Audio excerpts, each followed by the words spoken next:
Hey everyone, this is Type V3, and the 2015 Formula One season has just kicked off, so what better way to celebrate than to build the LEGO Speed Champions McLaren Mercedes pit stop set. Now, I love Formula One, and when I saw this, I had to get it. And just so you know, I only bought it for the car, so that's all I'm going to build today.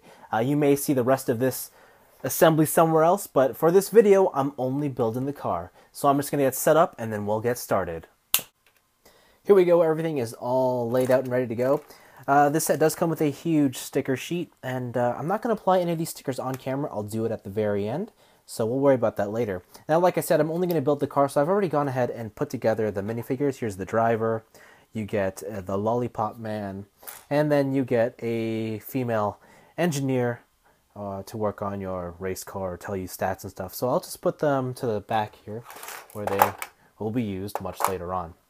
Now, the set is very nicely put together, I will say. All you need is bag number 1 to build the car and the 3 drivers.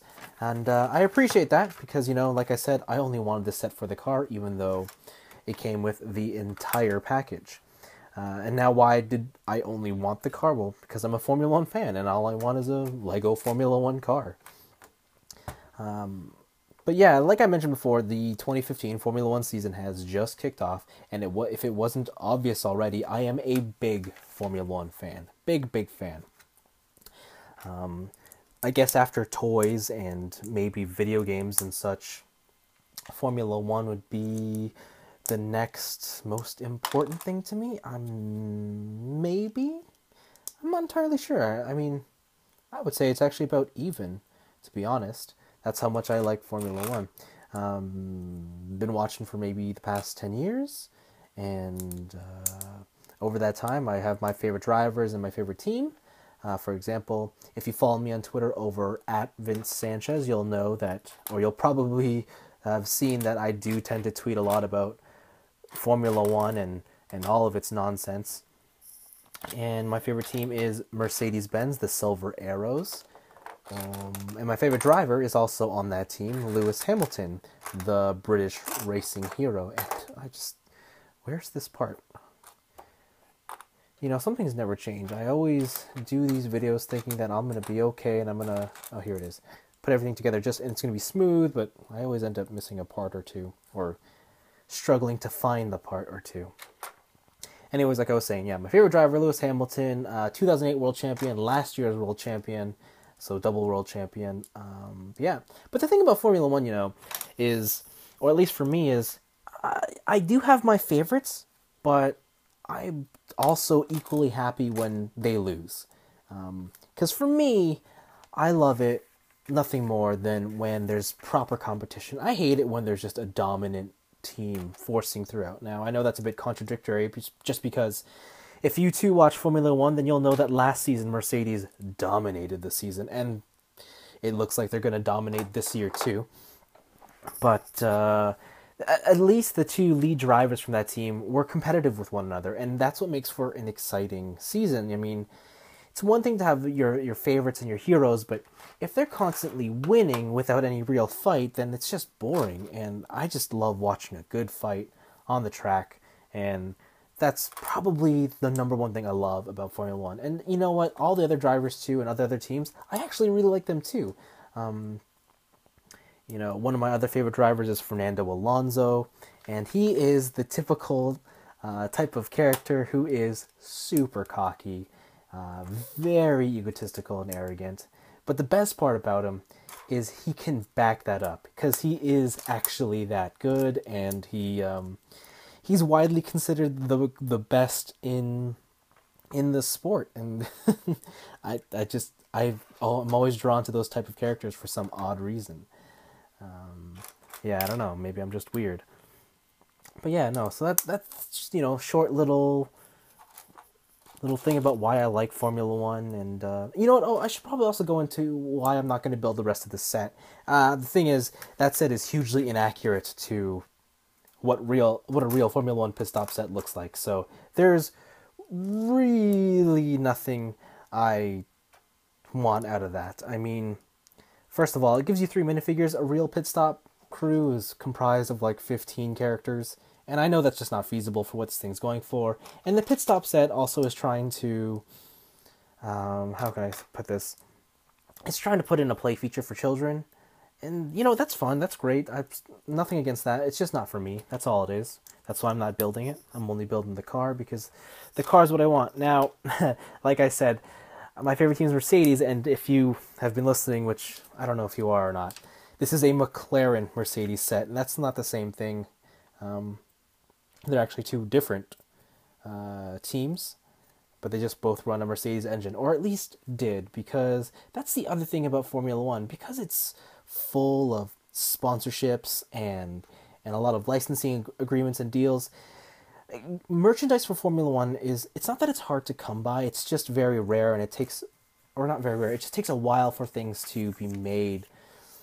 For example, it's almost impossible, even a model kit of a car is impossible to get for the current season. So for example, this entire McLaren set is actually last year's car. I.e., it's not being raced anymore. And just to further emphasize this point, McLaren have actually ditched Mercedes engines and they're running with Honda engines now. So there you go. I mean, that just goes to show how relevant this set is, right?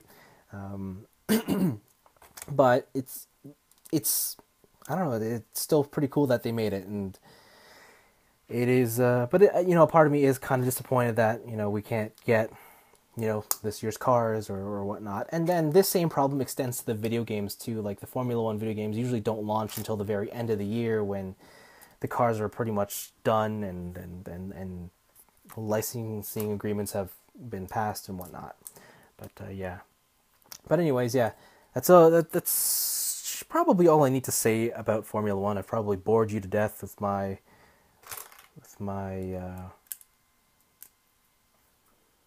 interest in a motorsport that you probably don't care about because you come to this channel to look for toys, right? Yeah. This is very cool though. It's coming together really nice. I can see already that this is just the basic floor of the car. And I like how they did this, how they have this smooth piece there. So this is very interesting. This is coming together really cool actually.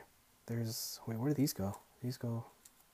Oh, that's clever. I do like this.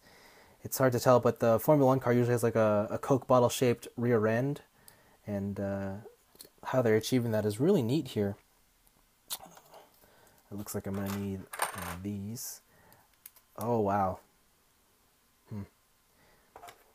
But yeah.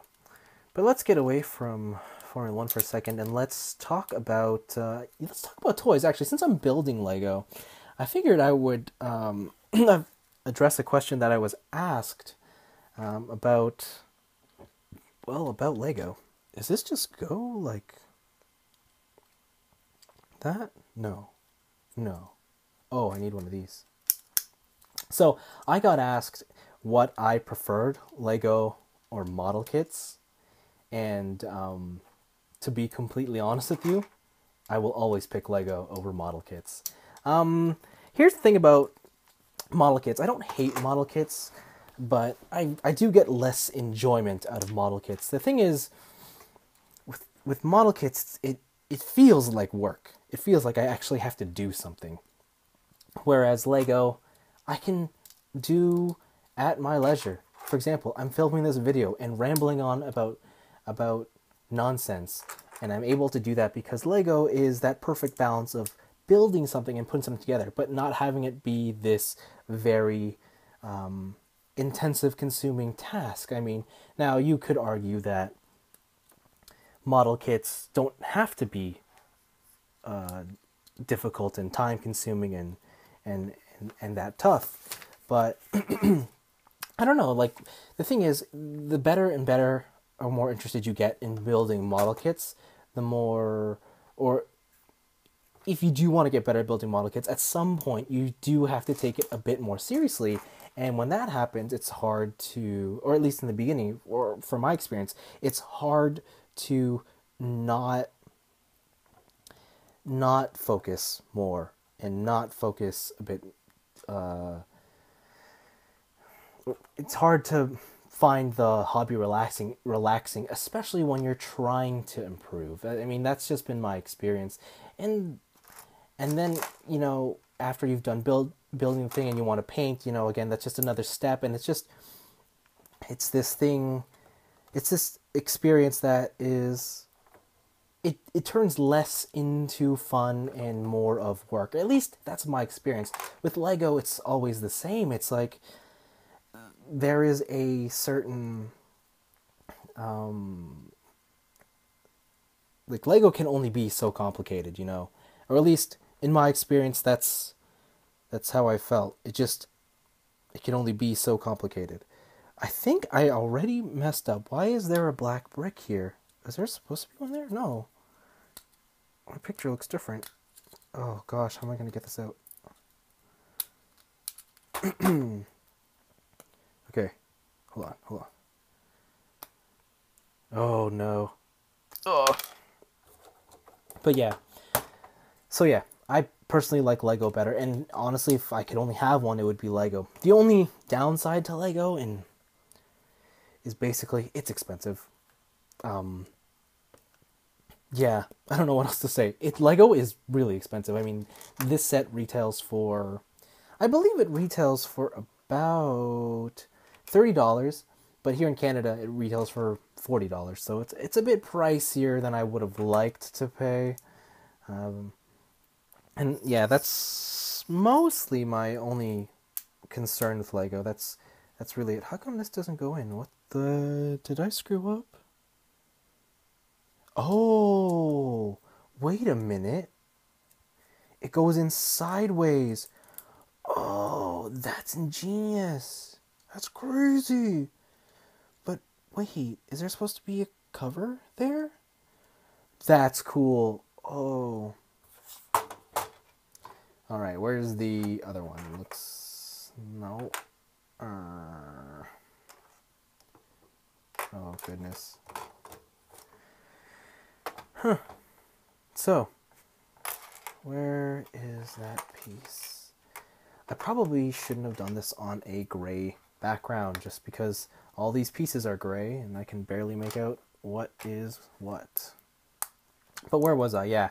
Lego has a limited difficulty level. When you build it, you're done. And you know what the best part about Lego is? If you make a mistake, you just take it apart and you start again.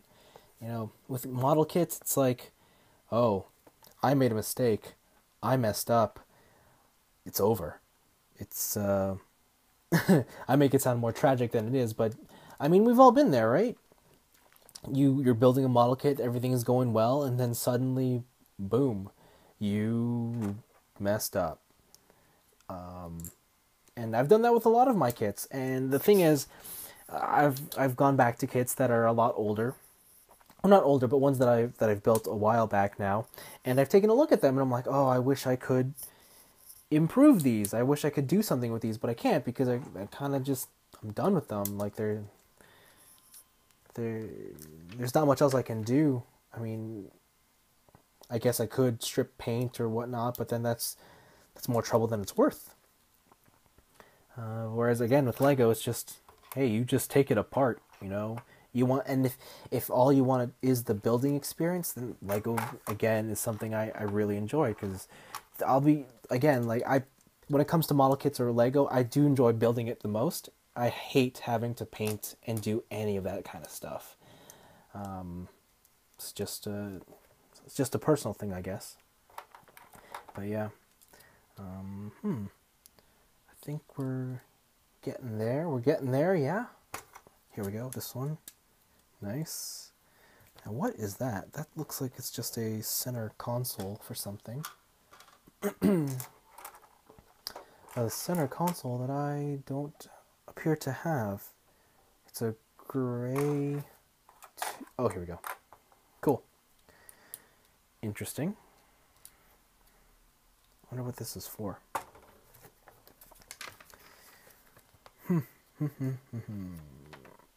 Now, what do I gotta put on? Take this. Looks like this goes here. Neat. It's very gray. I will say that. I mean, I guess it's supposed to be gray. It would have been cool if I could have just chromed out all the Lego bricks. And, I mean, that would have been just too awesome, but I understand why they didn't. Oh, interesting. Oh, I was going to wonder how they did that. Cool. So here's the great thing about not really knowing much about Lego. Every time they do, I guess what most would consider a mundane building technique, I'm so amazed by.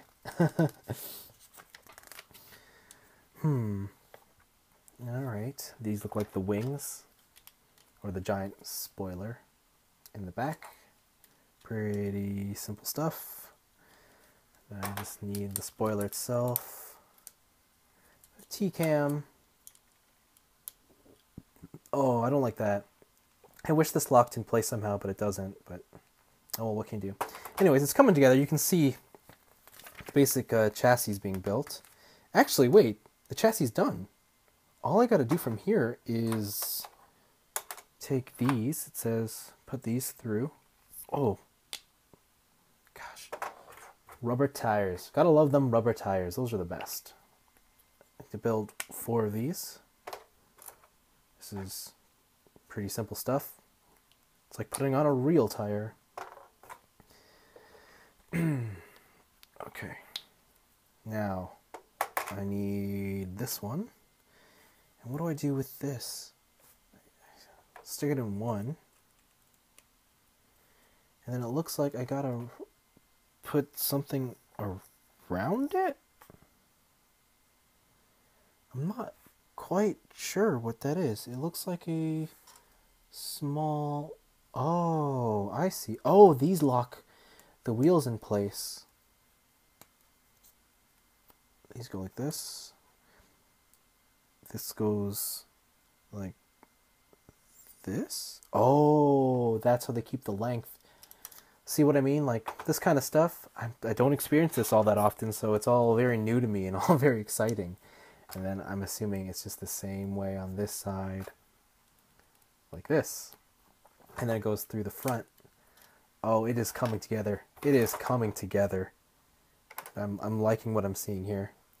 I'm assuming now I gotta do it in reverse. So the big one first. Big one. And then the small ones. These are cool.